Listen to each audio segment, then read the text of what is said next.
Bienvenidos sean todos a esta actividad dentro del marco del Festival Colom Biodiversidad. Este año celebramos la 6ª edición del festival. Para los que no los conocen, es un festival de promoción de la biodiversidad colombiana y de sensibilización ambiental. Bien, el tema de hoy es muy importante y bonito para nosotros porque este año el tema es los bosques, los servicios que nos brindan y los retos que tenemos con ellos para el futuro. Bien, entonces me queda llamar a Andrés para que inicie este hermoso coloquio, agradecerle al Parque Explora y al Planetario y a los invitados por haber aceptado.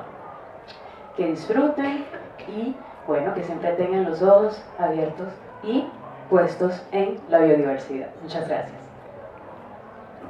Muchas gracias.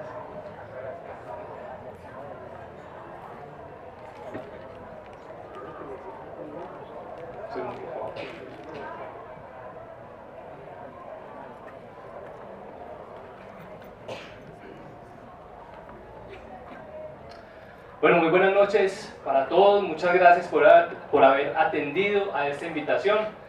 Es para nosotros, desde el Parque Explora y desde el Planetario Medellín, todo un honor contar con estos queridos amigos del Parque Explora y de la biodiversidad colombiana, en especial antioqueña, en este espacio, que es un espacio que inauguramos ya hace unos 10 años más o menos con Jorge Zuluaga. Es el coloquio. El coloquio viene diversificándose, en este caso biodiversificándose, y hoy vamos a aprovechar para lanzar también los coloquios de biodiversidad. Los coloquios de biodiversidad van a ser el primer martes de cada mes y vamos a estar en compañía del grupo Colebol, que es la Asociación Colombiana de Biología Evolutiva, pero no van a ser aquí, van a ser en el Parque Explora. Vamos a empezar haciendo unos videoforos y luego unas conversaciones sobre diferentes temas de la biodiversidad global. Hoy entonces, para este coloquio en el marco del Festival Colom Biodiversidad, nos acompaña, como les decía hace un momento, Jorge Zuluaga. Él es astrofísico, doctor en física de partículas, es uno de los fundadores del pregrado de astronomía y lo más importante, es miembro fundador del grupo de astrobiología AMEBA, lo más importante. También está con nosotros el profesor, doctor Esteban Álvarez Dávila, ingeniero forestal. Él es doctor en cambio climático global. Está actualmente vinculado a investigaciones con el Jardín Botánico de Edimburgo y a la Universidad Nacional Abierta y a Distancia UNAM. También está con nosotros Zoraida Restrepo. Zoraida, bienvenida nuevamente a tu casa, porque Zoraida en algún momento estuvo trabajando con exploraciones.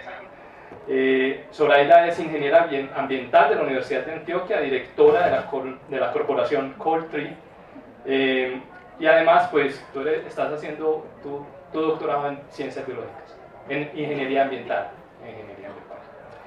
Y nos acompaña también el profesor Fernando Alzate Guarín. Él es botánico, doctor en ciencias biológicas y profesor asociado del Instituto de Biología de la Universidad de Antioquia. Como les decía hace un momento, entonces el tema hoy son los bosques. Los bosques como una expresión de la vida en la tierra, tal vez una de las más importantes. Ya miraremos después de esta charla si sí o si no. Y para empezar vamos a invitar a Esteban. Esteban nos va a hablar entonces un poco sobre su trabajo que está haciendo en los bosques de Colombia con temas de monitoreo, y la dinámica va a ser la siguiente: cada uno de ellos va a tener unos 15 minutos, tal vez algunos un poco más, y al final vamos a abrir la conversación con todos ustedes. Así que un fuerte aplauso para los invitados y muchas gracias por haber asistido.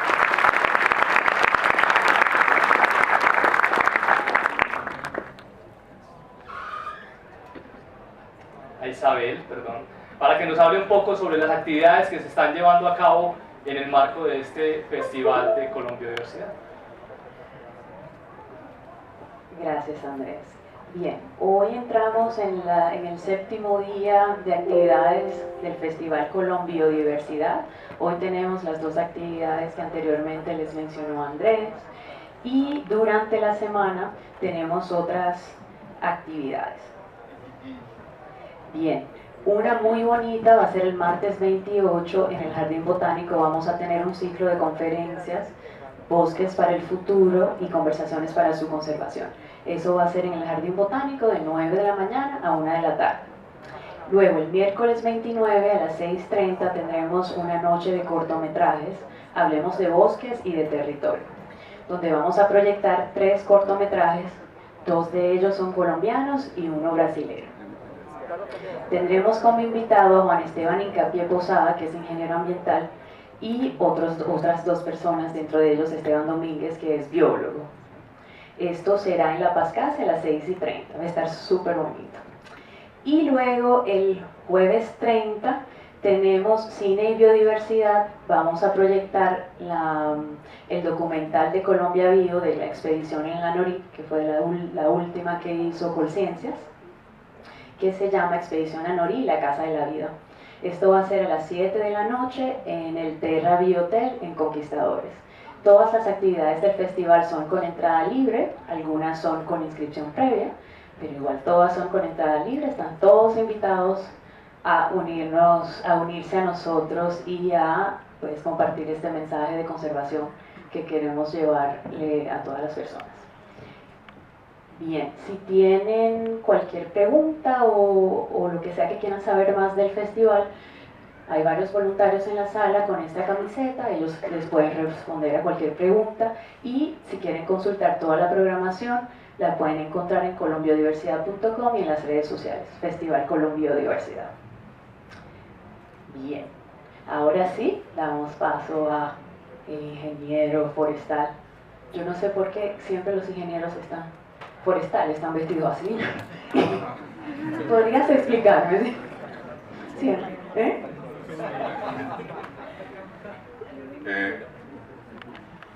Bueno, muchas gracias.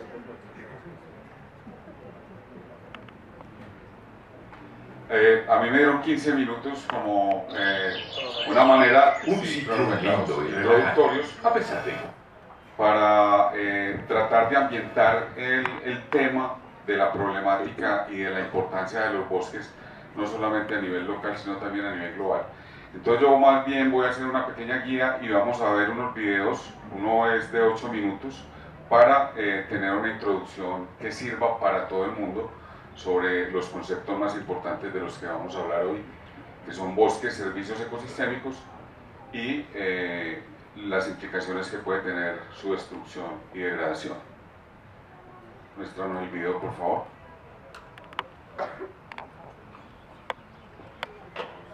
Lindo y relajante, a pesar de que aquí pasan muchas cosas. Pero el bosque puede ser también un lugar amenazador lleno de peligros y oscuras figuras de cuento.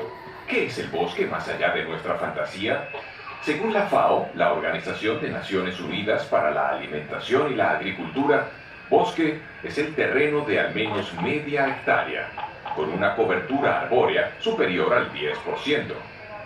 En todo el mundo hay más de 4.500 millones de hectáreas de bosque, aproximadamente el 40% de la superficie terrestre.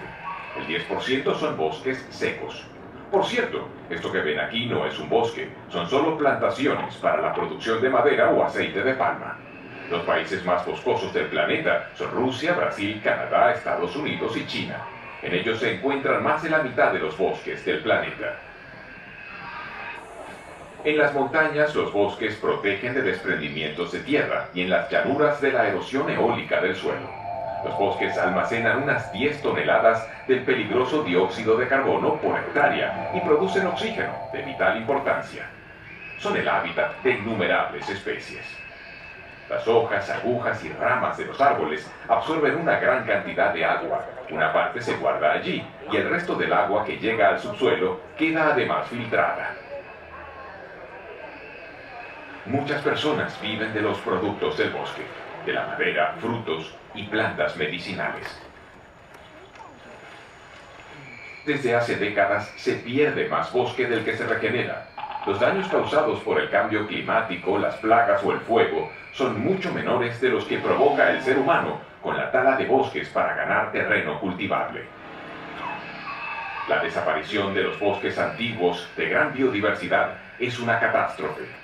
La ciencia ha descubierto que precisamente estos bosques absorben de forma continua dióxido de carbono, un gas de efecto invernadero, incluso en condiciones de oscilaciones climáticas. De modo que el bosque es por diferentes motivos un espacio en el que podemos sentir con especial intensidad lo hermoso que es vivir. Es mucho lo que está en juego.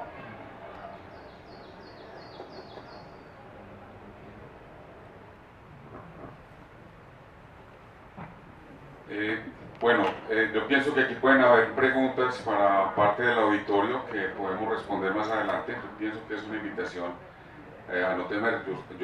Sé que aquí hay gente muy experta y hay otra gente que no es tan experta, y la idea es que todos tratemos de avanzar lo más suficiente. La siguiente. La importancia de los bosques tropicales radica en que, si bien ocupan apenas el 7% de la superficie terrestre, albergan aproximadamente el 50% del total de plantas y hasta el 90% de todas las especies de árboles que hay en el planeta, que se estiman aproximadamente en 60.000. También, como introdujo un poco el video, sabemos en este momento por investigaciones muy recientes que el 50% del carbono forestal está almacenado en estos bosques y son capaces de secuestrar hasta el 30% anual de todas las emisiones de gases de efecto invernadero que los humanos expedimos a la atmósfera a través de nuestras actividades. Algo que es inclusive un conocimiento mucho más reciente es que la transpiración de los árboles representa el 80% del flujo del agua en toda la biosfera. Antes se pensaba que eso era una caja negra, ahora podemos hablar un poco más de eso, pero eso da una nueva visión y un sentido político a la conservación de los bosques. Adicionalmente, los datos más recientes indican que se deforestan hasta 10 millones de hectáreas por año de bosques tropicales. De ahí la gran tragedia. Son vitales para la estabilidad climática e hídrica del planeta, además de su biodiversidad, pero se están perdiendo a tasas aceleradas por múltiples razones que espero que podamos discutir acá un poco. La siguiente. Ahora, ¿qué es lo que hace importante a los bosques de Colombia? En primer lugar, pues su inmensa diversidad. Colombia todavía es un país que se puede considerar un país de bosques. Se calcula que la mitad del territorio colombiano está ocupado por bosques, que si bien se pierden a una tasa acelerada en este momento de cerca de 300.000 hectáreas por año, pues siguen persistiendo ahí de alguna manera. Colombia tiene unas 6.000 especies de árboles, que es un dato también que es bastante reciente, de las cuales solo alcanzamos a utilizar comercialmente solamente 10 especies. Hay una gran cantidad, si no la mayoría, de biodiversidad subutilizada que simplemente se pierde, es por esa falta de conocimiento sobre por qué pueden ser importantes y cuáles los servicios que nos prestan a ellos. Adicionalmente, el bosque no es solamente árboles como vemos anteriormente. Aquí hay dos ejemplos de dos bejucos. Estos son bejucos del Chocó, son plantas que no tienen un tallo erguido, no son capaces de soportarse a sí mismas, sino que se trepan sobre otros árboles. Son unos seres gigantes. La siguiente. Además también tenemos una enorme diversidad de palmas, de hierbas pequeñas. El bosque también está compuesto de insectos, donde contribuyen con las interacciones, con polinización, con herbivoría, etc. Los mamíferos del bosque son importantísimos. Los peces, adicionalmente, son también sumamente importantes. La siguiente. Finalmente, lo que tenemos en un bosque es lo llamo yo, la joya de la corona de la creación. Es algo bastante paradójico en un país, digámoslo así, tan creyente, tan cristiano y además tan católico, que ponen la obra de Dios por encima de todo, pero cuando estamos destruyendo una hectárea de bosque, estamos destruyendo millones posiblemente de individuos, de miles de especies que ni siquiera conocemos. Siguiente. Porque no tienen alma, ¿no? Para hacer un poco de abstracción, devuélvete un poco, para hablar de servicios ecosistémicos globales, entonces nos debemos concentrar un poco en la copa de los árboles, en lo que se llama el dosel, en las hojas, en el proceso de transpiración. La siguiente. Y esto tiene que ver también con el conocimiento también muy reciente, todo esto son investigaciones, son datos de los últimos años, sobre la gran importancia de los bosques tropicales para el ciclo hidrológico del planeta. Ahora sabemos que el río en la cuenca del Amazonas, que es aproximadamente la sombra verde que se ve alrededor del río, entran y salen 285.000 millones de toneladas de agua permanentemente, ¿no? O sea, salen a través del río como agua líquida, pero también salen a través de la evapotranspiración. Por eso es que además de hablar de ríos terrestres, se habla también de ríos aéreos, que es un concepto que en este momento apenas se está discutiendo. En ayuda de los biólogos y de los forestales, hace unos años vinieron unos físicos rusos a demostrar ciertas teorías que nos han permitido demostrar que el agua que se mueve por encima de los bosques de Amazonia es de igual o mayor magnitud que la que corre por sus fuentes de agua y sus suelos. Ahí te pido que devuélvete un poco, ponme el video, es un video... ¿Cuántas aguas caen ¿Qué fracción de la que cae de allí? Enseguida tenemos esos datos, pero entonces lo que sabemos en este momento es que en la mayor parte de los Andes las lluvias José y Álvaro utilizan Héctor. Patrocinados por Héctor. Espérate que ahí va a pasar... Sí.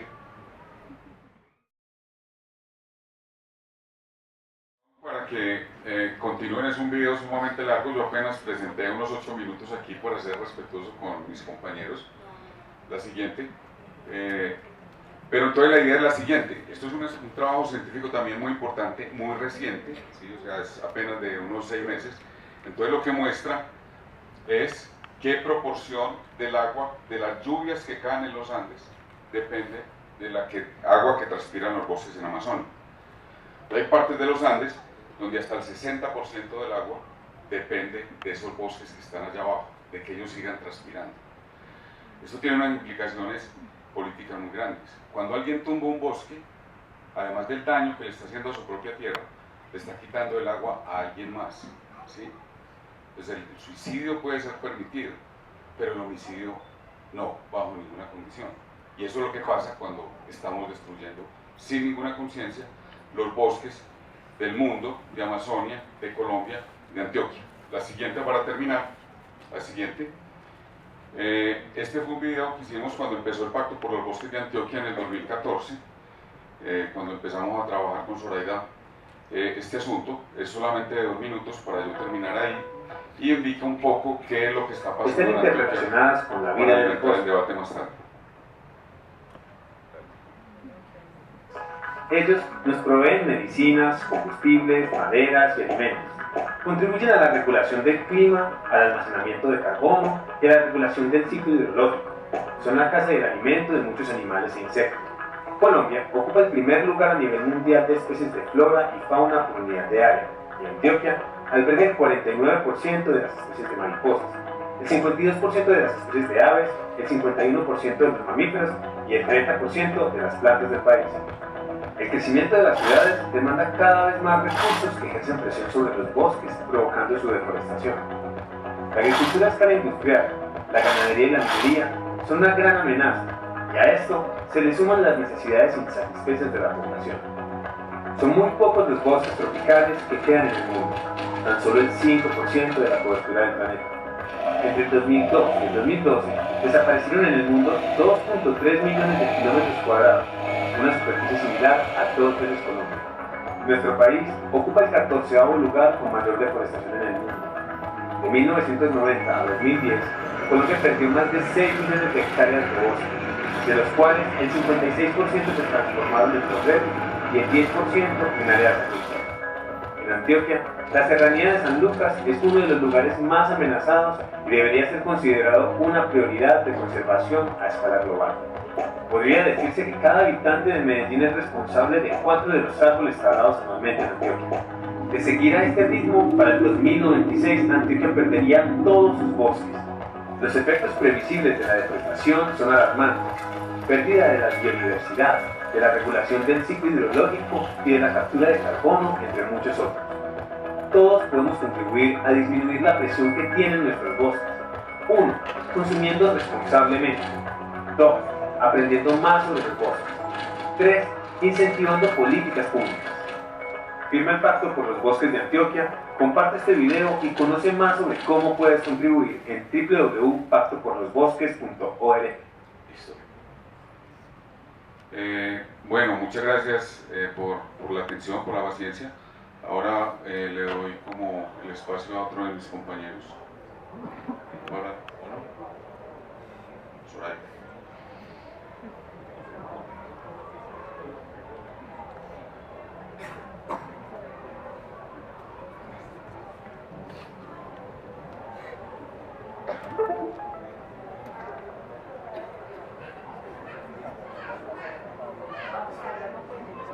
Entonces la cuenta era como que el 20%, ahorita no sé, el 20% del agua que llueve aquí en Medellín viene del Amazonas.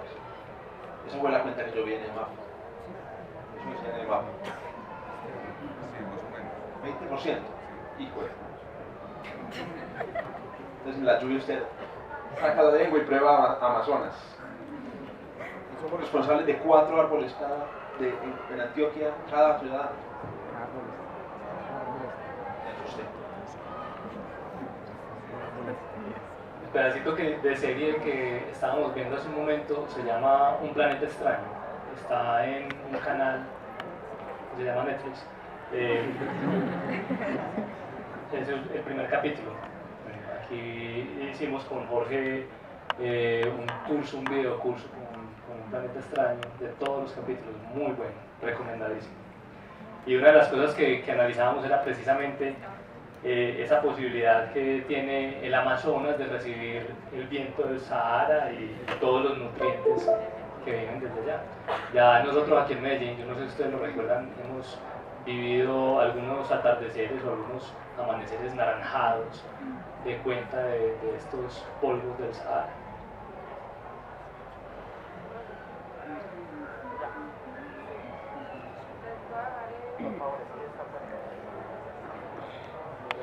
Buenas noches. Yo quiero hacer un pequeño zoom sobre el bosque andino, porque es uno de los bosques más importantes para el planeta. Este es un ejemplo sobre cómo los bosques andinos representan en términos de la diversidad, de la vulnerabilidad, de los sitios de mayor diversidad, de los sitios con mayor endemismo. Son diferentes mapas donde se resaltan diferentes puntos de medir la diversidad, y los bosques andinos siempre están resaltados no solo como los más diversos, sino los sitios donde hay más especies raras y además donde están las especies más amenazadas también. Los bosques andinos, pues hay bosques, digamos que el bosque andino está representado principalmente sobre el continente de Sudamérica. En el continente de Sudamérica y especialmente Colombia tiene una de la mayor proporción de bosques de alta montaña de los ecosistemas que tienen que ver con el bosque andino. Sin embargo, cuando uno piensa en el bosque andino no es un solo ecosistema, sino que es una variedad de ecosistemas, y de hecho la WWF clasifica el bosque andino en 8 regiones que están directamente relacionadas con términos climáticos, con el gradiente altitudinal que tienen y con la variación que hay entre los valles que lo rodean y adicionalmente sus vecinos, que sus vecinos son principalmente la Amazonía y el Chocó, que son los que están representando un montón de cosas que hay dentro del bosque andino.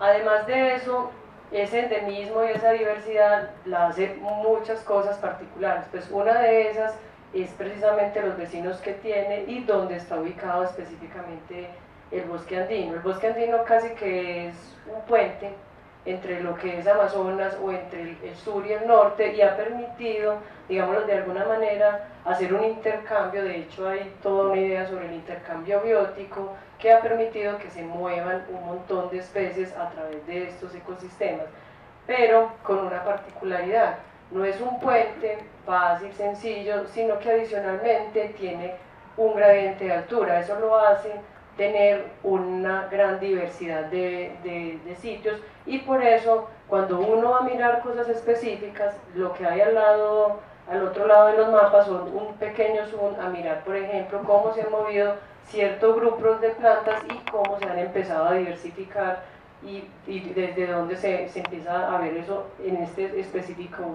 grupo. Siguiente. Sin embargo, ya es una realidad, y aunque hayan países que piensen que el cambio climático no es una realidad, este es el último reporte que se tiene, y las predicciones con los modelos de cambio climático. El más negativo es el que muestra el rojo, y ya lo estamos superando, y donde determina que para este siglo los bosques andinos van a tener más de 5 grados de temperatura, lo que implica que los bosques van a cambiar o que se van a tener que adaptar. Sin embargo, varios estudios o las personas que están trabajando sobre este tema se vienen dando cuenta que, a pesar de que el cambio climático va muy rápido, los bosques no van tan rápido, y la diversidad en los Andes, digamos que en cierto modo parece ser que lo está haciendo muy lento.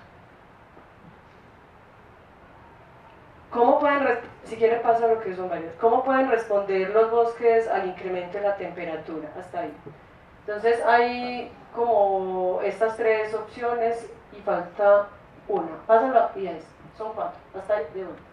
Entonces, ¿qué pasa? Si esto se aumenta, ya sabemos que se va a aumentar 5 grados en todos los lados, pues no quiere decir que solamente en el bosque andino, sino que hay estas opciones. Entonces, tú te puedes quedar en el mismo sitio, soportar esas condiciones de temperatura y seguir desarrollando digamos que tu normal vida en términos de las plantas, pues desarrollando la fisiología, creciendo, reproduciéndose e intentando pues sobrevivir, disminuyendo las mortalidades. Eso puede pasar, sin embargo parece ser que es poco probable. Lo otro es que se tiene que mover, y para los bosques andinos particularmente debe de ser de esa manera, pero hay varias formas de moverse. Usted se puede mover como en un bloque, que es la figurita, el B que hay en la primera, que es moverse desde el punto donde está hacia más arriba de la montaña para tener las mismas condiciones de temperatura en este caso. O lo otro es mover solamente la parte de arriba, dejar, digamos, las poblaciones que están más abajito a que se sigan manteniendo ahí o en el tiempo posiblemente morirse, o simplemente disminuir sus rangos de distribución, y lo que hace que se compriman, o finalmente se pueden extinguir. Estas son las opciones. Hay todo un tema de debate en esos trabajos. Yo particularmente estoy trabajando sobre la aclimatación de los árboles, porque si las especies todas van a migrar, no va a haber espacio para que se acomoden. Que la montaña arriba cada vez tiene menos espacio, lo que implica es que cada vez va a haber más extinción, o que la competencia cada vez va a ser más complicada. Hay muchos estudios en relación a esto. Los bosques no solamente son plantas ni animales como lo mostraba Esteban, pero también hay un mundo increíble que son los hongos y las bacterias, y específicamente esto es un artículo reciente publicado que muestra el mapa de las interacciones entre las micorrizas y la asociación con el nitrógeno, y la asociación que tienen estos hongos para adherir el nitrógeno al suelo, y nos muestra un patrón. Y si ustedes observan, los bosques andinos siguen resaltándose incluso dentro de esos patrones a nivel global. Este es un trabajo muy bonito, y además pues valió la pena ser publicado en una revista muy importante, pues porque es el primer mapa que nos muestra las asociaciones en un grupo como son estos.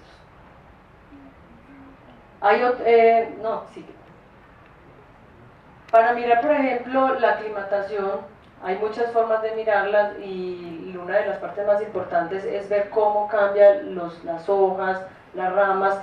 Yo no quiero que nos detengamos como muy específicamente en esto, sino que miren los colores donde están estas barritas que está allá, y lo que muestra es que si una de las opciones es aclimatarse, y esto puede ser reflejado en los rasgos que tienen las plantas, es decir, en el tamaño de las hojas, en la cantidad de oxígeno que ellas pueden absorber, en la cantidad de dióxido de carbono que están procesando. Eso está directamente relacionado con los microclimas.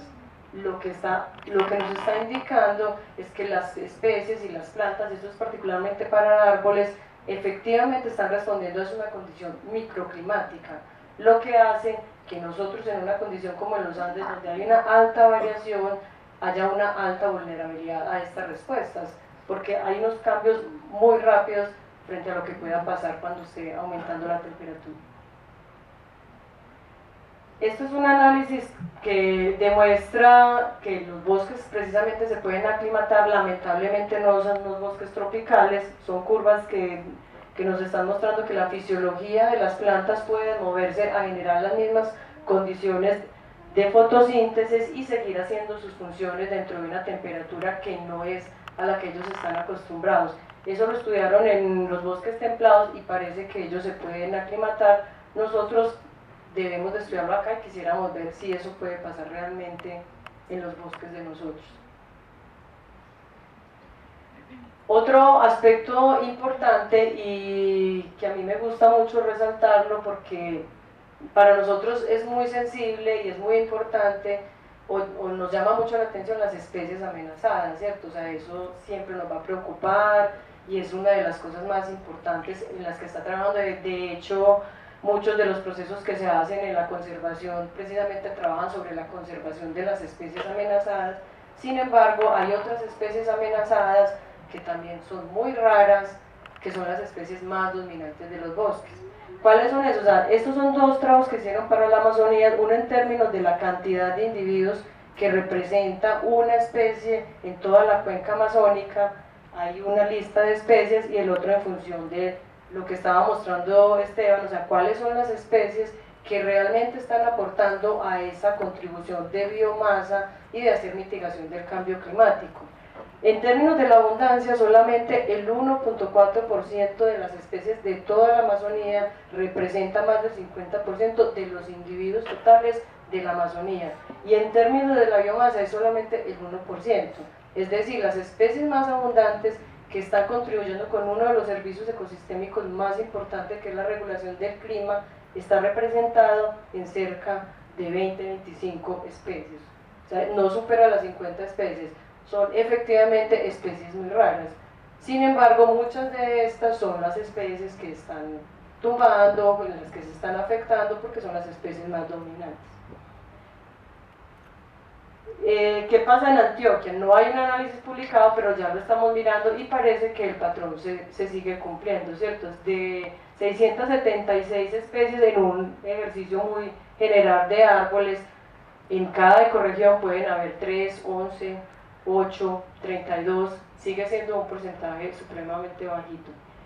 Yo lo voy a dejar solamente hasta ahí para que pues, continuemos, porque es muy poquito el tiempo, solamente para decirles que el bosque andino es muy importante y que efectivamente hay una realidad del incremento del cambio climático, que no sabemos cómo van a responder nuestros bosques, y que lo que debemos de estar siguiendo trabajando es precisamente cuál es la proporción entre esos mecanismos que pueden adaptar las especies.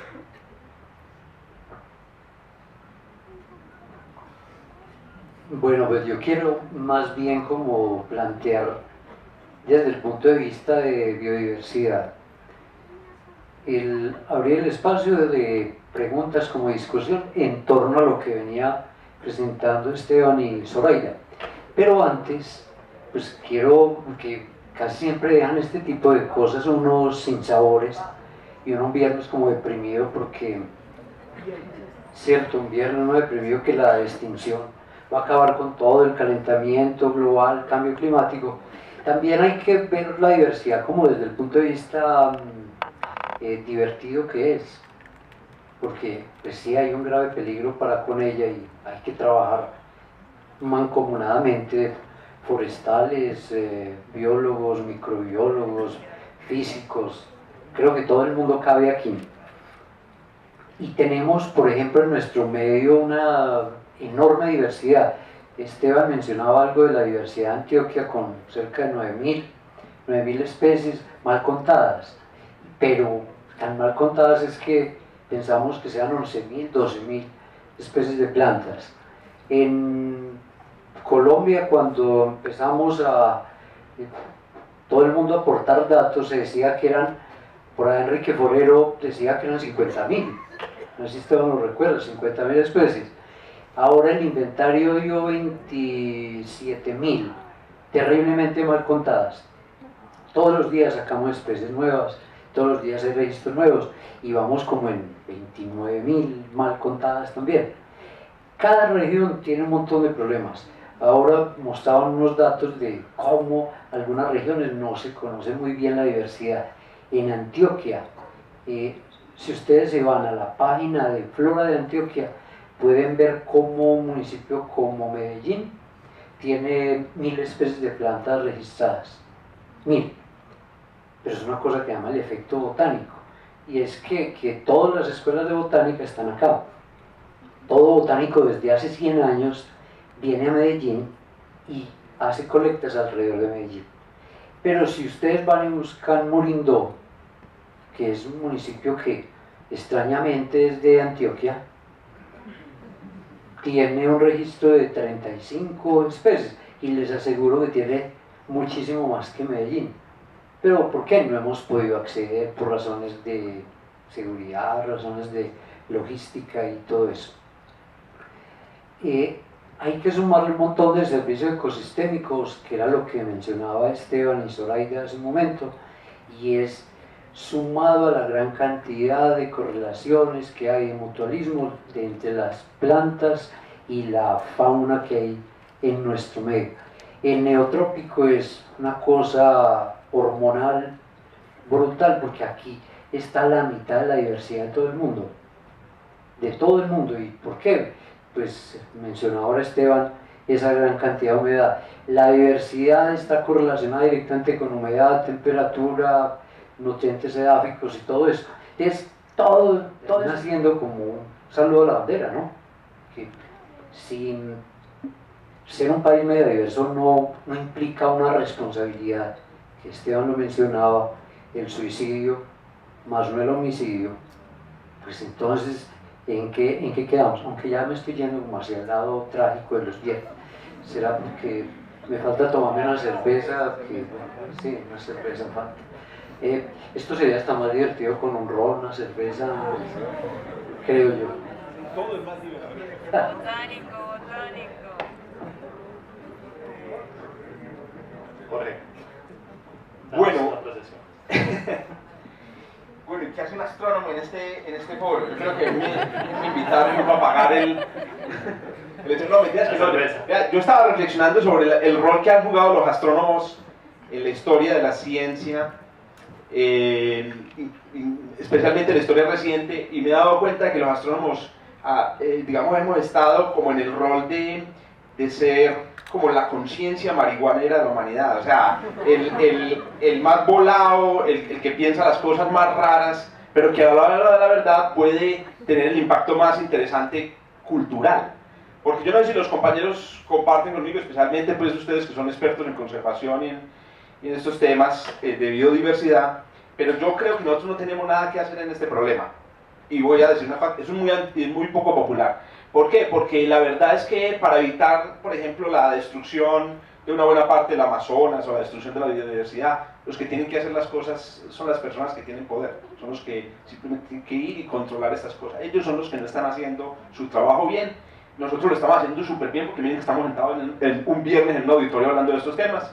Y entonces la pregunta es, desde mi perspectiva, esa perspectiva pues poco popular, ¿cuál es la manera de que esto se resuelva al futuro? Y lo único que yo veo posible es un cambio cultural profundo a nivel global. Hay tres términos muy interesantes. Entonces miren que mi reflexión es como la reflexión marihuanera, porque es una reflexión que tiene que ver es como con la raíz cultural del asunto. Y así ha sido desde los tiempos de Carl Sagan. Quienes hayan visto aquí la serie Cosmos, por ejemplo, Trump no la vio, quien haya visto la serie Cosmos no puede pensar los problemas del planeta de manera igual, los piensa distintos. Yo me acuerdo mucho de varias cosas espectaculares de Cosmos que me marcaron. Yo no soy biólogo, pues hubiera querido serlo, pero recuerdo mucho, por ejemplo, cómo Carl Sagan nos recordaba que nosotros compartimos por ahí el 50% de nuestros genes con los árboles. Entonces nadie se arrima a un árbol y le da un besito, hola primo, ¿cierto? Si no ha visto Cosmos. Si lo ha visto, sí lo hace. Y la otra cosa que yo recuerdo muy especial de Cosmos es que Carl Sagan decía una cosa muy interesante, ya no me acuerdo si es en Cosmos o en un punto azul pálido, y era que el día que se extinga el último cóndor de los Andes, se extinguirá el último cóndor de la galaxia. ¿Sí? ¿No entendieron? ¿Me entienden? Es decir, nada, ahí nadie lo entiende, pero uno sí se queda como pensando, ay marica, o sea, la cosa es grave, o sea, la pérdida de la diversidad de la Tierra es la pérdida de la diversidad en la galaxia. En la galaxia, o sea, es que el tamaño del efecto es increíble, o sea, nosotros unas miserables mocos en la superficie de un planeta habitable y vamos a destruir la diversidad construida por decenas de millones de años. Entonces miren, esos son mensajes dados por un astrónomo, o sea, es decir, una persona que no tenía nada que ver, digamos, en este tema. Pero bueno, pensando otra vez en el tema de los bosques y después de como justificar mi presencia aquí como alguien que viene a traer un mensaje más como para afectar la cultura, la idea es que afectemos a los niños. Los que estamos aquí ya estamos podridos, los que están debajo, que son los niños, entiendes que aquí veo de biólogos jóvenes que van a ser en el futuro el ministro de Medio Ambiente, por aquí lo veo, ¿cierto? Por allí un presidente, un alcalde, un concejal, esos van a ser las personas sensibilizadas con estos temas. Pero entonces, para hablar de un tema así muy concreto de astronomía relacionado con los bosques, se me ocurría, yo he trabajado pues en mi trabajo de astronomía con el tema de la habitabilidad planetaria. Es un tema súper importante. Y yo quería aquí recordar algunos datos o traer algunos datos que vienen de la astronomía muy interesantes. La astronomía utiliza la Tierra como modelo para ver si hay vida afuera.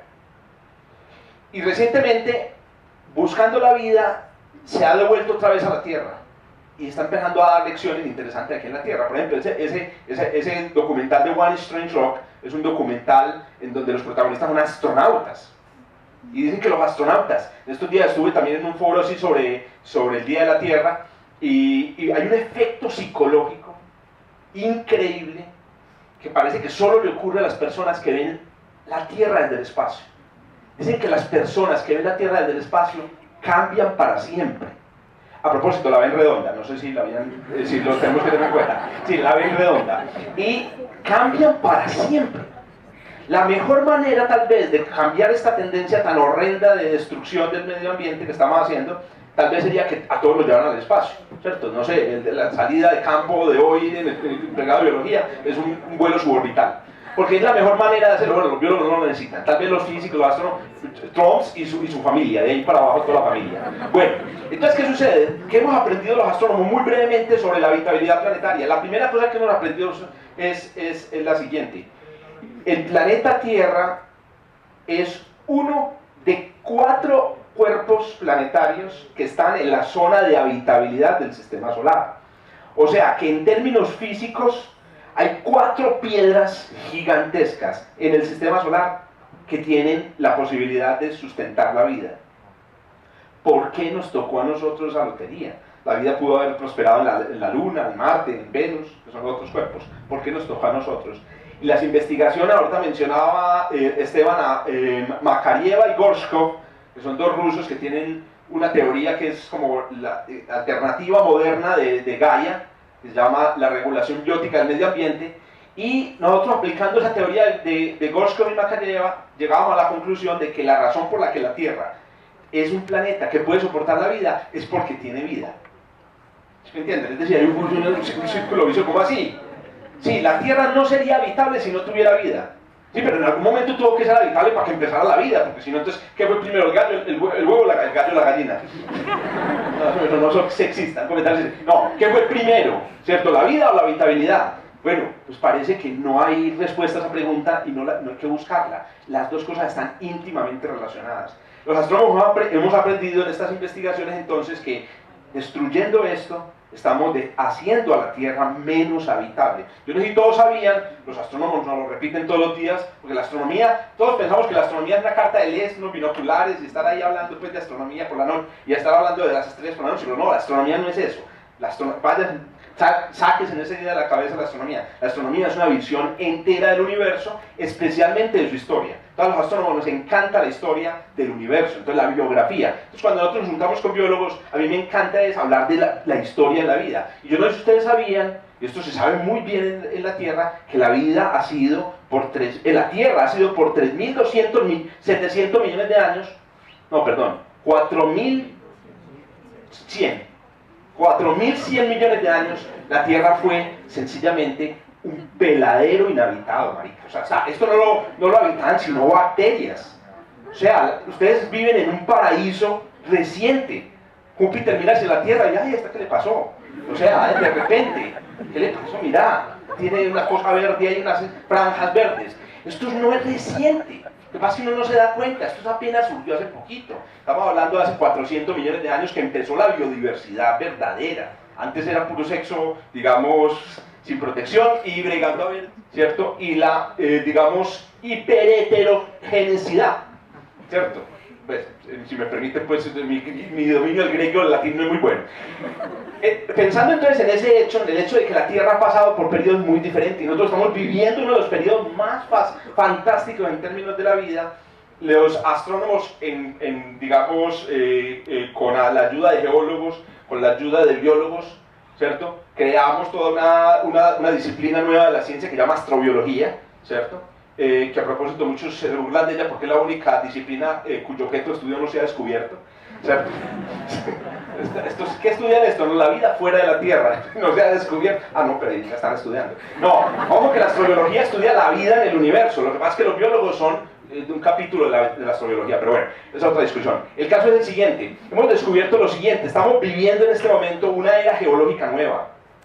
Algunos dicen que comenzó hace 12.000 años cuando empezamos a, digamos, a cambiar algunas especies de la Tierra, a convertirlas en las especies más abundantes en el planeta, ¿cierto? Estamos hablando ¿cómo se dice? Cuando los animales, a la domesticación de los animales y la agricultura. Ahí empezó una nueva era geológica. Esa era geológica se llama el Antropoceno. ¿Cierto? Una nueva era geológica creada por nosotros. Otros dicen que fue cuando comenzó la revolución industrial, más o menos en el 1750. Otros dicen que si vamos a ser rigurosos geológicamente, el Antropoceno comenzó en 1960, cuando ya había una fina capa, una patina, por todo el planeta. Ustedes no la sintieron, no estaban vivos, ¿cierto? Pero todos en el planeta que vivieron antes de 1960 tienen en el pelo isótopos emitidos por pruebas nucleares rusas y americanas. Todos en el pelo, los que tienen, pues, los que sean más de allá del 65. Bueno, al revés. Si usted le toca el pelo, ahí hay isótopos que fueron desprendidos por pruebas nucleares de 1965. Proyéctense en 500.000 años en el futuro. Ah, no, en ese tiempo ya no. No, proyéctense unos 1.000 años en el futuro, 2.000 años en el futuro. Si empezaran a excavar en Medellín de hace 2.000 o 3.000 años, descubrirían esa capita de isótopos radioactivos. Esa capa define el cambio a una era geológica nueva que se llama el Antropoceno. Pero leyendo un poco sobre el Antropoceno descubrí que hay otro término más interesante. Se llama el Homogenoceno. ¿Qué es el Homogenoceno? Una nueva etapa de la vida, digamos, geológica en la Tierra, caracterizada por la bajísima diversidad biológica. Si, otra vez, proyéctese 10.000 años en el futuro, digamos, haga una perforación, una excavación en Barbosa, ¿cierto? Y llegue a las capas del 2000. ¿Qué encuentra? Una inmensa cantidad de huesos de pollo, hijo de puta. Y usted dice, esa era una época caracterizada por pollos. O sea, no habían sino pollos. Y entre los pollos encontramos algunos huesos de Homo sapiens, ¿cierto? Eran nuestros antepasados, que obviamente fueron enterrados en el mismo basurero, no sé por qué, ¿cierto? Estamos investigando todavía las razones por qué botaban gente al basurero, pero así es. Esta época geológica está caracterizada por las mismas especies, huesos de gallinas, huesos de vacas, ¿cierto? Huesos de Homo sapiens en abundancia, ¿qué más otros huesos? Y muy pocas especies vegetales, ahorita hablan, muchos perros, muchísimos gatos. Claro, los gatos esos los momificamos. Bueno, es decir, estamos viviendo un cambio increíble en la historia de la vida. Ahora, cuando eso pase, también los astrónomos, que son, repito y con eso termino, como una conciencia cultural de una dimensión más grande del asunto, cuando terminemos de acabar con la increíble diversidad que tiene la Tierra actualmente, con el punto al que habíamos llegado en 4.500 millones de años de historia, no, realmente 400 millones de años de historia, cuando eso termine, la especie más afectada seremos nosotros. La extinción que está enfrentando más grave en este momento la humanidad es la extinción de nuestra especie.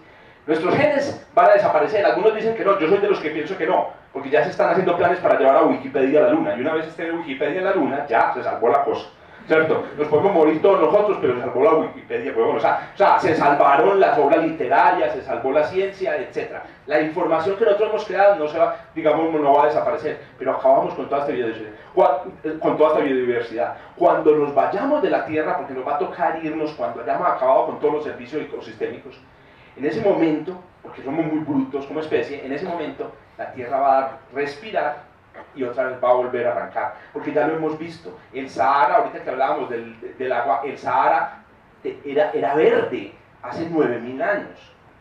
Hace 6.000 años creo que terminó el verde, y lo hizo por razones astronómicas a propósito. Y es que actualmente el hemisferio norte está en invierno durante el perihelio, el punto de máxima aproximación. Pero hace 10.000 años el invierno ocurría en el punto de máximo alejamiento y el verano ocurría en el punto de máxima aproximación. Había una coincidencia. En ese momento el Sahara reverdeció y tuvo bosques. Se han encontrado dibujos de personas en las rocas del Sahara mostrando hipopótamos en el Sahara. La Tierra va a seguir. Ustedes son los que van a desaparecer si seguimos así. Una última pregunta que dejaría otra vez para la discusión es: ¿será que los extraterrestres son tan brutos? ¿Será que los extraterrestres aprendieron a vivir en su planeta con bosques, ¿cierto? Y con vida, y a explotar los servicios ecosistémicos? ¿Será que los planetas con la vida inteligente más avanzada son planetas verdes de punta a punta, ¿cierto? ¿Ellos se dieron cuenta del valor de esto? ¿O será que ellos son, digamos así como lo muestran en algunas películas de ciencia ficción, unos peladores de planetas como somos nosotros? Yo me inclino por la primera opción, aunque solamente haya otra civilización de aquí al borde del universo observable. Bueno, ya con estas intervenciones quisiéramos abrir un poco el espacio para las preguntas, para que se vayan animando. Y yo quiero arrancar con la primera pregunta. Es una pregunta que pues nos lleva otra vez al centro de esta conversación, y es ¿qué tal si definimos qué es un bosque? La Universidad de Antioquia, un bosque, no. Vos diste una definición de...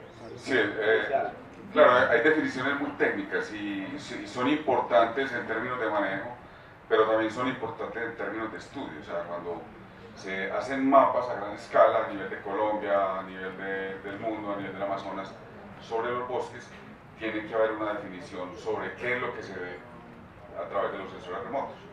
Entonces, uno puede ver árboles, pero si están muy espaciados, uno se pregunta, bueno, ¿será que si es un bosque o no? Entonces es en ese sentido que la FAO ha definido, es un bosque, es un área de terreno que tiene al menos el 10% de su área cubierto por árboles, que son plantas que se soportan ellas mismas, que tienen un tronco con una altura mayor de 5 metros. Eso es básicamente la definición. Se han ampliado mucho los conceptos, se ha hablado de bosque urbano, hay un debate epistemológico o ni siquiera así semántico que a veces da risa, ¿no es cierto? O sea, de que no se puede hablar de bosque urbano por muchas razones, pero pienso que si son conceptos que ayudan a la gente a pensar, son conceptos muy útiles. Y ahí iría yo a un comentario sobre lo que dijo el profesor ahora, profesor que hace más preguntas de las que responde. Así se gana en lugar de estudiar para responder las preguntas, se las pasa haciendo preguntas. Él decía que nosotros no podemos hacer nada, que eso está en manos de los gobernantes, y yo no creo eso. Cuando se habla de un cambio de cultura, se habla de un cambio de cultura es de la gente. En términos de la conservación de los bosques, hay dos factores importantísimos que son responsables de su destrucción. El primero es la tala directa, que básicamente se talan los bosques en el mundo, es para meter vacas pedorras, perdón, utilizo la... Gracias por... No le estoy diciendo vaca pedorra al profesor, pero lo va a entender, lo menciono es porque el metano, los eructos y las flatulencias de las vacas son las responsables, además de la deforestación, del 30% de las emisiones de gases de efecto invernadero. Entonces es claro que si cambiamos la cultura global de comer vaca, vamos a hacer un trabajo muy eficiente a largo plazo. Y lo otro tiene que ver con el cambio climático, que no lo quería hablar, son las emisiones de CO2. En las ciudades, una ciudad como Medellín, o sea, yo en los últimos años no he pasado tanto tiempo en Medellín, más en Bogotá, pero yo vengo a Medellín y yo digo, pero ese mucho tráfico de Medellín yo no me lo aguanto. Es peor el tráfico de Medellín que el de Bogotá. Y es la obsesión de todo el mundo cuando tiene capacidad adquisitiva de tener un carro. ¿Para qué? ¿Sí? Entonces, si ustedes se sacan de la cabeza, cuando empiecen a trabajar que tienen que tener un carro, también van a hacer una labor muy grande. Ese cambio de cultura a nivel individual puede tener un impacto grandísimo sobre la conservación de los bosques como los estamos definiendo en este momento. Bien, quisiera retomar también algo que dijo Jorge ahora, un término para que de pronto ustedes nos ayuden a entenderlo un poco mejor, cuando hablaba volviendo a que los tomadores de decisiones de todas maneras son muy importantes a la hora de formular leyes y no sé, aplicar ciertos modelos económicos. ¿Qué es esto de los servicios ecosistémicos y qué servicios ecosistémicos puede o podría prestar un bosque?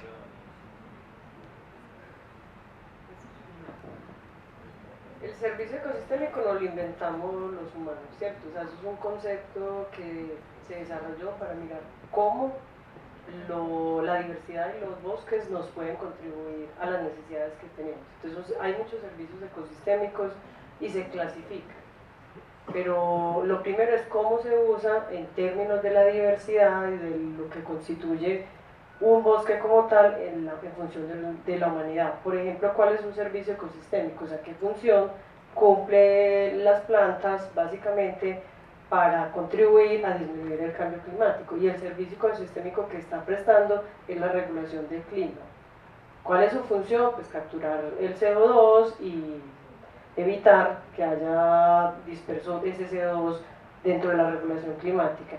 Sin embargo, hay otros servicios ecosistémicos. Por ejemplo, un servicio ecosistémico también es la regulación del ciclo hidrológico, por la función que cumplen los bosques, pues de lo que estamos hablando, de capturar el agua, de regularla y de llevarla a los ciclos naturales que pueda tener.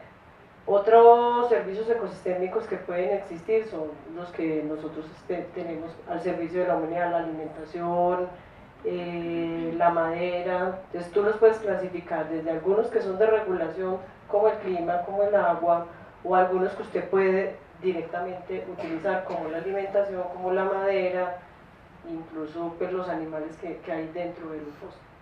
Perfecto, es decir, es una forma de hablarle a las personas que no son expertos en biodiversidad o en biología, por qué debemos proteger estos bosques. Es decir, nos están estamos monetizando algo unos productos que están dando en estos bosques. Pues de hecho, Andrés, se creó ese concepto para monetizar la diversidad y los bosques. O sea, no es triste. Okay, ¿por qué? Yo pienso que no es triste porque a pesar de que, por ejemplo, Esteban hablaba de la Amazonía y la función que cumple la Amazonía para todo el planeta, la regulación del ciclo hidrológico llevada ahora, digamos, a los ríos aéreos, una función tan importante. Pero ¿cómo vive la gente que está dentro del bosque? Entonces, si no se monetiza y si no le ponemos un valor, lamentablemente, ahí sí cumplen una función muy importante los políticos, eso no lo llevamos directamente a quien se debe llevar. Pero vive mejor el que tiene la vaca que el que tiene el bosque. Y seguimos pensando, porque por ejemplo, en este momento está el impuesto al carbono, y seguimos pensando que, por ejemplo, para hacer un proyecto del impuesto al carbono, una oportunidad para conservar bosques, es mucho mejor sembrar árboles, plantar, que meterle a la conservación y de evitar las emisiones de CO2, porque así le responden a uno. Quería mencionar otro término, entonces está antropoceno, homogenoceno, y hay otro que se llama el capitaliceno. ¿Sí me entienden? Del capitalismo, correcto. Porque yo diría que hacia allá va un poco, claro, la economía existe en todas las formas, digamos, sociales que ha inventado la humanidad, hay economía en el socialismo, el comunismo, ¿cierto? Pero claramente vivimos en una era de capitalismo, ¿cierto? Entonces, yo creo que es fundamental, y yo creo que ese es un poco el propósito, no estoy seguro si es así, traducirles a los capitalistas, los niños de ustedes también, traducirles el valor de la biodiversidad. Entonces, yo aprovecho para decir, por eso es que yo no creo que ninguno de ustedes sea capaz de hacer nada. Si yo a ustedes les digo, a partir de mañana apague su celular, no hay WhatsApp, para que pueda disminuir su huella de carbono, su huella hídrica o su huella en la biodiversidad, les aseguro que dura por ahí 4 días el propósito. Es como ir al gimnasio, eso no, nadie aguanta más de un año en un gimnasio. Entonces, ¿qué sucede? Pero sus hijos sí, bien con los niños. Entonces yo en este foro en el que participé el Día de la Tierra les decía, hagan una cosa más sencilla, no abandonen su celular ni su carro. Yo tengo carro, por favor, tengo carro. Les digo lo siguiente, yo no voy a renunciar al carro todavía, pero yo sí hago evangelización en las reuniones familiares. O sea, yo me voy a una reunión de diciembre, no me invitan mucho, pero me voy a una reunión de diciembre y yo a todos les echo mi cantaleta ambiental. Todos me dicen, pero usted tiene carro, sí, puta, pero me escucharon o no, ¿cierto?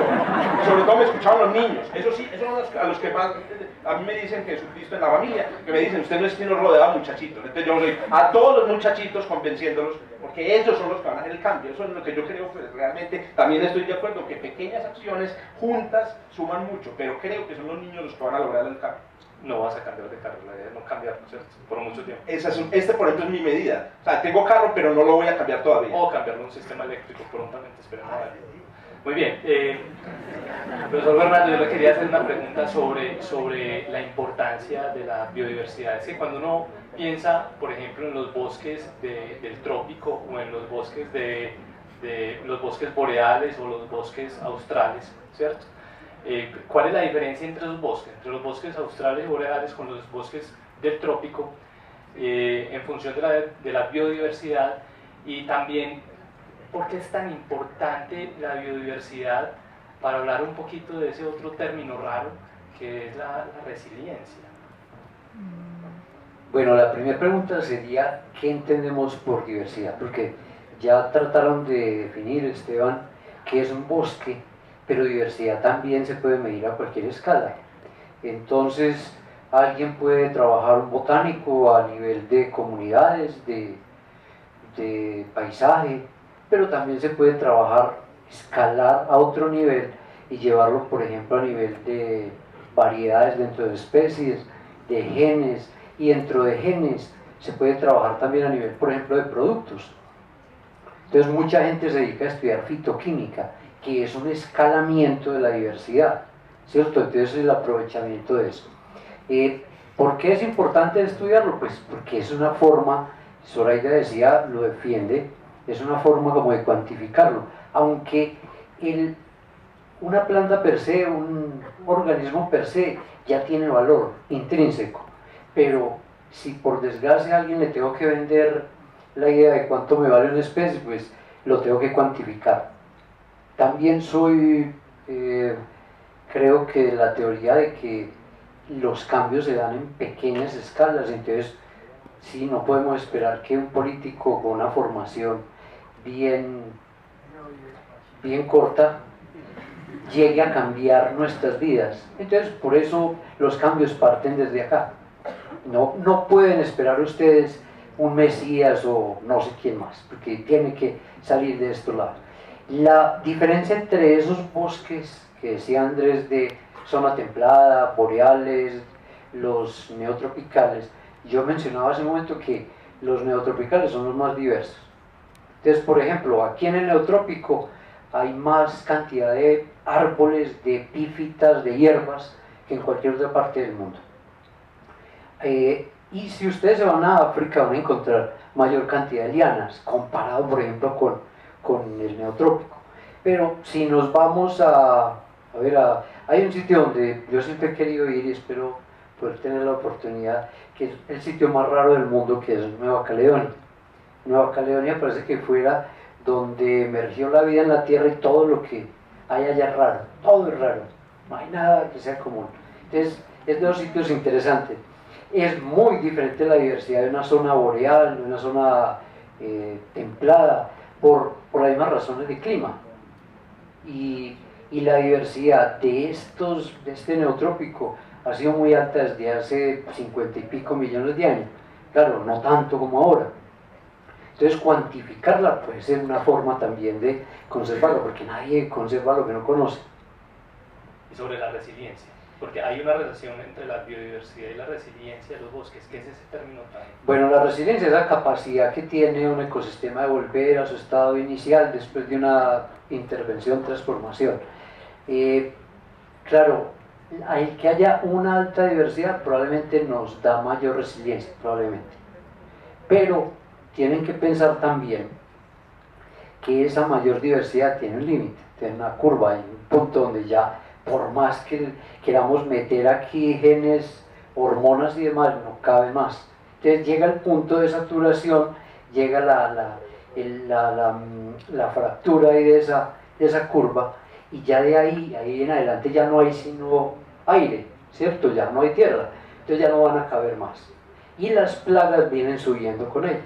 Entonces tenemos un cambio biológico, pero también hay un cambio como de actitud, porque también se nota que todo el mundo está como en torno al asunto, está preocupado. Yo veo, hoy tenía una reunión que vamos a hacer un trabajo con una comunidad indígena en Urabá, que van a caracterizar sus sitios sagrados, y la persona de la comunidad indígena estaba preocupada preguntándome si las personas del restaurante nos iban a llevar el almuerzo en icopor, que porque ellos no querían aceptar el icopor. Entonces ahí le respondo a Jorge, yo creo que ahí estamos haciendo algo, y puede que utilizando los términos de Jorge sea un pajazo mental el asunto, pero yo creo que no, creo que no fue eso. Cultural. Pero entonces no es algo inocuo, es algo que como que va encaminado a una buena acción. Bien, ¿cómo estamos de tiempo? Hay una pregunta ahora. Voy entonces a pasar el micrófono para que empecemos a hacer preguntas, ¿vale? Bueno, quería preguntarle a Soraya sobre lo que ella se refería a la parte de lo que hay que exigir en la parte política.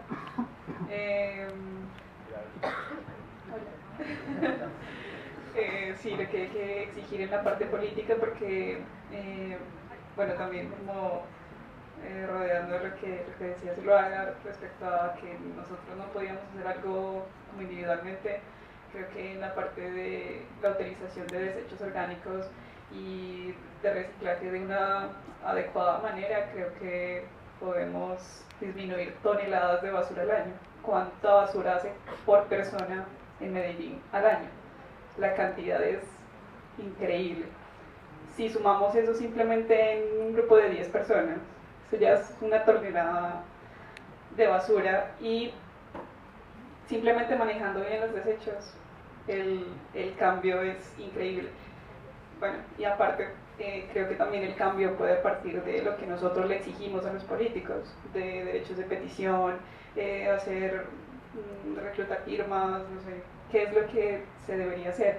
Y también, no sé desde esa perspectiva, pero en el jardín propio de cada hogar, cómo nosotros podríamos cuidar especies también, cómo podríamos ayudar no sé, a sembrar, digamos, especies en peligro, de una manera en que en cada pequeño jardín de cada casa haya como una pequeña salvación de biodiversidad. Creo que son pequeños actos que de pronto sí podrían funcionar. Pues mira, yo pienso que el trabajo es como de todo.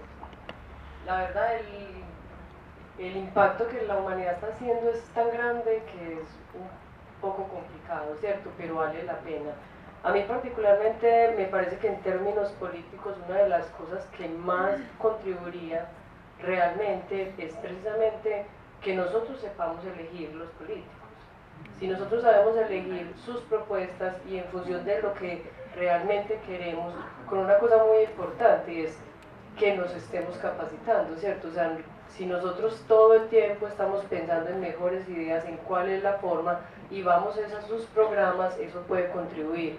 Y una cosa muy importante que definitivamente tenemos que hacerlo, y es delimitar los usos y las zonas, y pues como hacer una ordenación real de los territorios. Porque, por ejemplo, yo no les alcancé a mostrar, pero la última gráfica muestra como por ejemplo, nosotros no tenemos áreas conservadas, por ejemplo, a nivel en Antioquia, son demasiado poquitas. Y adicionalmente a eso, lo que estamos definiendo es establecer unas figuras que no contribuyen a conservar ni a evitar la deforestación, por ejemplo, como son los distritos de manejo integrado.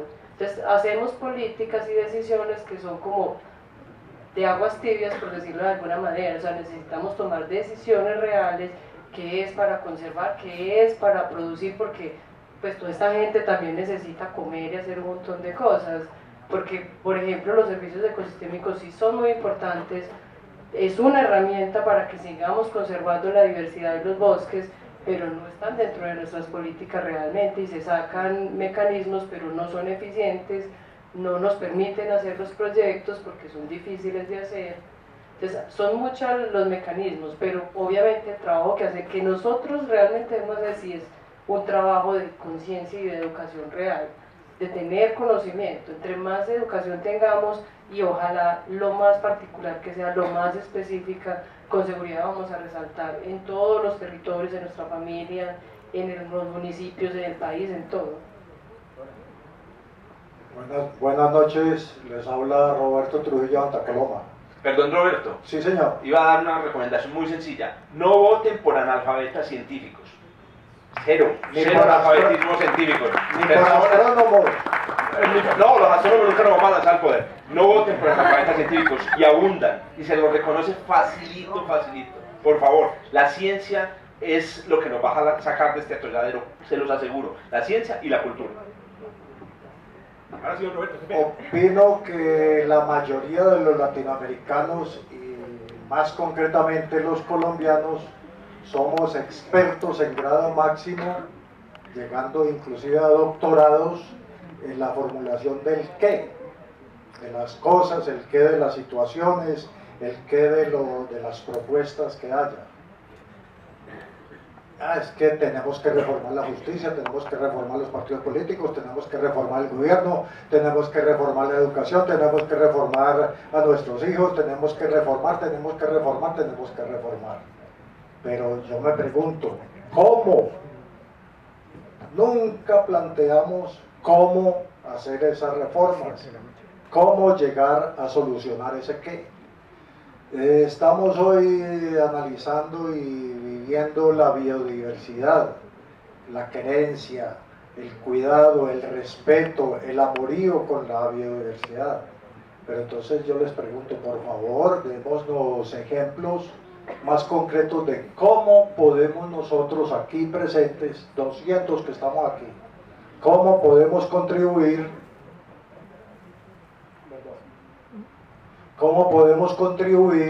a conservar la biodiversidad y a sacarle el máximo provecho.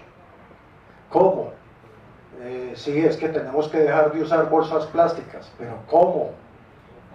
Ya en Santa Marta sacaron un decreto prohibido el uso de plásticos en Santa Marta. Pues la Asociación de Plásticos, Acoplásticos, ya puso una acción de tutela protestando por eso y condenando la acción del alcalde. Entonces, ¿cómo? Más concretamente la biodiversidad, un ejemplito pequeño, ¿cómo podemos contribuir aquí nosotros? Gracias. ¿Está funcionando? Sí. ¿Así? Bueno, muchas gracias.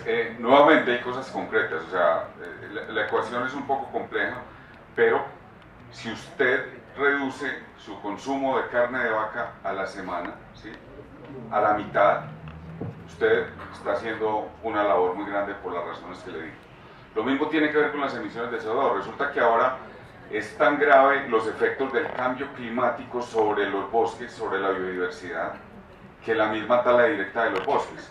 Tenemos ejemplos científicos muy importantes. En el 2005 logramos medir el impacto de la gran sequía del Niño sobre los bosques de Amazonia, con la red en la que estamos trabajando a nivel global, que el trabajo mancomunado también es otra forma grande. Encontramos que esa sequía de ese año había matado 1.000 millones de árboles en la Amazonia. Entonces es evidente que si usted individualmente reduce sus emisiones de CO2, por ejemplo, a mí me parece absurdo que la gente tenga carro en Medellín. O sea, pues en los astrónomos está bien, pero en la gente normal no. ¿Sí? Es más o menos el tipo de cosas frente a la biodiversidad. Yo siempre tuve una discusión con mi madre siempre quiso tener la misma plantica con las mismas florecitas en el jardín, y yo siempre quise tener, fue un rastrojo, o sea, llevar la mayor variedad posible de arbusticos, de planticas, de árboles. Hay muchos jardines que usted ve y usted es una pequeña selva. Esas son soluciones que son importantes. Ahora, en cuanto a la política, es lo más fundamental. Para volver a mencionar a los astrónomos, entonces voy a hablar sobre el debate de la cannabis. No tanto de la cannabis. La semana pasada, hay un senador muy gritón, que es del Centro Democrático, que esta semana, cuando estaban hablando de deforestación, entonces él insistentemente dijo, es que ustedes, los de la FARC, mire, 40.000 hectáreas de deforestación para cultivos ilícitos, todos se lo echaron pues a los señores de la FARC, no lo estoy defendiendo. Pero resulta que el problema no son los cultivos ilícitos para la deforestación, son parte del problema, pero en realidad son los ganaderos, gente responsable. ¿Quién se está tirando en este momento a la Amazonia después de que salieron la guerrilla de todas las zonas del Guaviare y del Caquetá y todas esas cosas? El gobernador del Guaviare es el principal deforestador de esas zonas, con 2 concejales, están totalmente identificados, sobre terrenos baldíos, ¿sí? O sea, son criminales. ¿Y qué pasa? Como ese señor que le achaca la culpa a los cultivos ilícitos y no a las vacas, resulta que es que el 70% de los políticos que hemos elegido, concejales, diputados, gobernadores, etcétera, etcétera, eso es un dato de un estudio de la Fundación Paz y Reconciliación, el 70% de los políticos de este país tienen relación con el latifundio. El latifundio es la vaca. ¿Por quiénes votamos? ¿Sí? Si usted vota por ganaderos, usted va a tener ganado por todos lados. Yo creo que eso es fundamental. ¿Sí? Yo creo que nosotros no vamos a ser ya vegetarianos, pero los niños de ustedes sí pueden ser vegetarianos. A los 5 años más o menos el cerebro ya ha adquirido la suficiente grasa. Usted aliméntelo, llénelo de chicharrón hasta los 5 años para que el cerebro alcance el volumen de grasa suficiente. En el momento quítele la carne. Toda mi infancia, los 7 días de la semana me dieron un pedazo de carne en el plato. En este momento yo no soy capaz de quitar ese pedazo de carne. Me siento pobre al quitarlo. Cuando me quitaban la carne, me ponían un huevo al almuerzo porque no había plata para carne, mi papá se disculpaba con nosotros, que qué pena que no había plata. Y yo crecí con esa mentalidad, eso es cultura. Quítele la carne a sus hijos, ellos no lo van a extrañar porque no la van a probar. ¿Sí me entienden? Desde usted ya la probó, usted ya está cagado.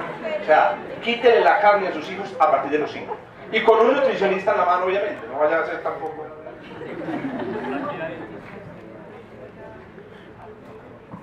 Hola, lo mío es un comentario y una pregunta para la profesora Zoraida. El comentario es que yo creo que no hay que olvidar que el ser humano también hace parte del ecosistema. Es decir, ha caído en una profunda desesperanza precisamente por no mirar la diversidad, no tanto también de los animales y las plantas, el ser humano como animal, sino que cuando este es amarillo lo rechaza porque es amarillo, cuando aquel es negro lo rechaza porque es negro, cuando aquel es calvo es porque es calvo. Y en ese sentido yo creo que ha perdido una perspectiva muy amplia de vida, porque la inteligencia yo creo que cada vez más se devela que se relaciona como con la sensibilidad que se tenga ante el entorno.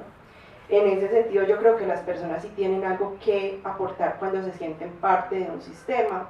Hace poco hablaba con un biólogo que está estudiando acústica de ballenas y él se curó de la depresión cuando era adolescente, porque aprendió a ver que cantaban las ballenas y cómo ese canto se interconectaba en diferentes puntos del planeta. Cuando una sociedad te dice que eres loco porque escuchas el canto de ballenas y tú te la crees y te crees en eso que te estás diciendo, puedes crecer deprimido, pero si le das la espalda y te dejas llevar por el canto, que fue lo que le sucedió a esta persona, creo que vas a encontrar mucho más. En ese sentido valoro mucho la intervención también de la profesora Aida de hablar del Chocó biogeográfico y de los Andes, porque listo, sabemos por dicho popular que la Amazonía es un pulmón del planeta y es algo muy valioso, pero creo que también en los Andes hay una joya de la que sí se ha hablado, pero no tanto. Los colombianos siento que no somos conscientes de lo que hay allí. Todos los biólogos y los investigadores coinciden en que se conoce, pero es más, muchísimo, infinitamente, mucho más lo que se desconoce, lo que se tiene allí.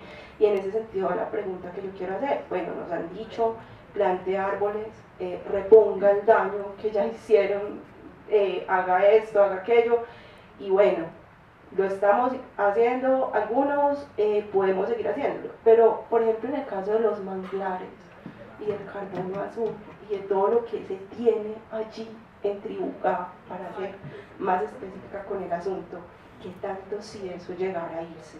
¿Qué tanto si eso llegara a reponerse? ¿Se puede reponer?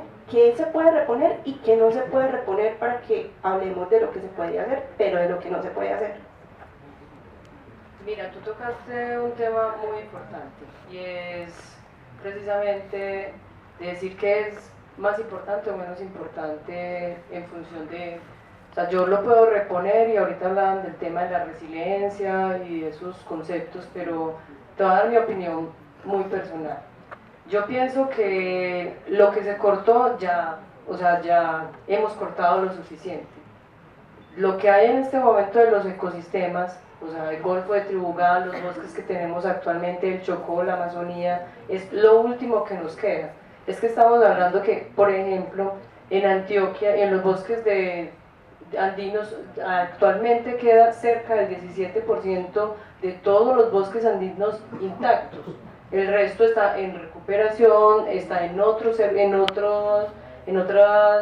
usos, y una cosa muy importante es decir, bueno, lo puedo recuperar, eso se puede recuperar, está bien, ¿cierto? En mucho tiempo, hay procesos de restauración, pero la decisión como tal no debe de ser esa, o sea, no debe de ser, es que se puede reponer, entonces corte uno y siembre tres, eso no es cierto, o sea, tú nunca vas a alcanzar en la proporción que tenemos actualmente los servicios y la diversidad que tienen nuestros ecosistemas cuando vas a hacer un proceso de restauración. Es largo, es costoso, puede que no funcione, no sabemos si funciona, aunque hay ejemplos de siembras que ya, ay sí, se ve muy bonito, está restaurando. Yo soy sembradora de restaurado, he hecho muchos proyectos de restauración, pero actualmente pienso que la decisión es no se deberían afectar los ecosistemas. Entonces el Golfo de Tribugá no se debe hacer, o sea, la carretera del Chocó no se debe hacer, es que todos los territorios, y por eso les decía ahora que tenemos que poner la decisión sobre qué es para conservar, qué es para tener vacas, qué es para tener minería, qué es para tener, o sea, qué es para qué.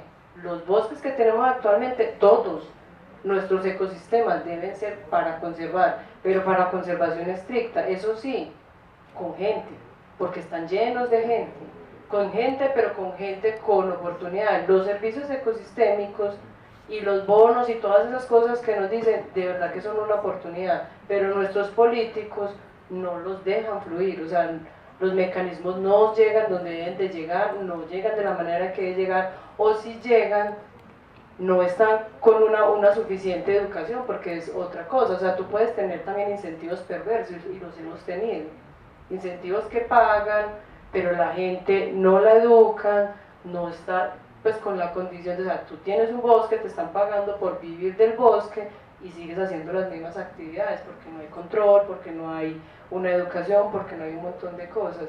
Entonces, si respondo a tu pregunta, o sea, no hay desde mi punto de vista, nada se puede recuperar a lo que tenemos, y todo debería ser conservado como está actualmente, porque ya lo tumbamos todo. Sí, pero el ejemplo de Amazonia es, digamos, porque la dimensión de los bosques de Amazonia permite un poco ver la importancia de los servicios ecosistémicos. Pero es claro que el caso de bosques como el del Chocó, y no hablamos de todo el Chocó, sino de los del Golfo de Tribugá, esos son zonas que tienen una enorme importancia por sus servicios ecosistémicos, ¿no? Mantener las poblaciones de ballenas, mantener la biodiversidad desconocida de plantas en el Chocó, de anfibios, mantener la cultura, etcétera. Todo este tipo de cosas son invalorables. El caso es que, como no tienen un valor dentro de la economía de mercado tradicional, simplemente entonces barremos con ellas. De ahí la importancia del concepto de servicios ecosistémicos. los estudios que ha realizado el profesor Gregory Costanza de la Universidad de Brujas en Belga, que fue el primero que habló hace 30 años, muestran que el valor de los servicios ecosistémicos de los bosques del mundo es 3 veces mayor que el Producto Interno Bruto global, que el PIB global, que el valor de la economía, ¿sí? Pero lo seguimos destruyendo simplemente porque no está ese valor dentro de la economía tradicional. Hay que hacerlo. Nuevamente, Tribugá es una joya de la corona, no solamente de Colombia, sino global. Es uno de los hotspots de biodiversidad, de los poquitos, es el 5º lugar más diverso del mundo, el de mayor diversidad de plantas vasculares. Hay datos que lo muestran ya. Y no existe un solo caso en el mundo. Ya el profesor Bill Lawrence, que tiene una fundación para estudiar, tiene toda la información que demuestra que desde que usted haga una carretera en una zona intacta, usted no puede recuperar absolutamente nada, se vuelve pedazos, la destruye. Desde ese punto de vista, Tribugá debería ser un proyecto que simplemente intentáramos enterrar de una vez, ¿sí? Utilizando la democracia, ¿no? Si no conoces la historia, estás condenado a repetirla. La astronomía otra vez nos da lecciones con los números. El último cambio climático grande que sufrió el planeta lo sufrió hace 55 millones de años en la transición entre el Paleoceno y el Eoceno. Fue un cambio climático parecido a este. En 2000 años la Tierra se calentó 5 grados. Y resulta que el calentamiento pues alcanzó niveles importantes, hubo extinciones en masa, etc. Y después la Tierra volvió a enfriarse, porque la Tierra puede volver a enfriarse. Se demoró 100.000 años en recuperarse. 100.000 años. La Tierra, obviamente para la Tierra eso fue un abrir y cerrar de ojos. Entonces, por favor metan en su cabeza lo que son 100.000 años, ¿cierto? No entendemos. Compare un peso con 100.000 pesos, ¿cierto? Esa es la idea. A un amigo le dan un peso, a usted le dan 100.000 pesos. Puta, la diferencia es inmensa. Si eso se pierde, son 100.000 años de espera, pues, a la sombrita, pero obviamente, 100.000 años, correcto. Hay un mensaje muy bacano que da una joven de 16 años, es el futuro, 16 años en estos días, y es una de mis recomendaciones también como astrónomo. Ella la da y yo lo aprendí y lo estoy asimilando. No sea optimista, no sea idiota, sea pesimista. Mañana vaya y llore, ¿cierto? Mañana vaya y grita, haga marchas, huevón, que estamos acabando con esto. Eso dice esta activista ambiental sueca a todos los seres humanos del planeta. El optimismo nos tiene así. Porque los países que dicen, no, ya estamos aplicando las medidas, estamos reduciendo allí unas emisiones, esos son países optimistas. El optimismo podría ser nuestra. No sean más optimistas. Otro mensaje, de nuevo, no muy popular. ¿Cierto? Bueno, desafortunadamente se nos acabó ya el tiempo para este conversatorio, así que les agradecemos mucho a ustedes por habernos acompañado y en especial a los 3 profesores, porque ya nos voló uno. Les pido para ellos un fuerte aplauso.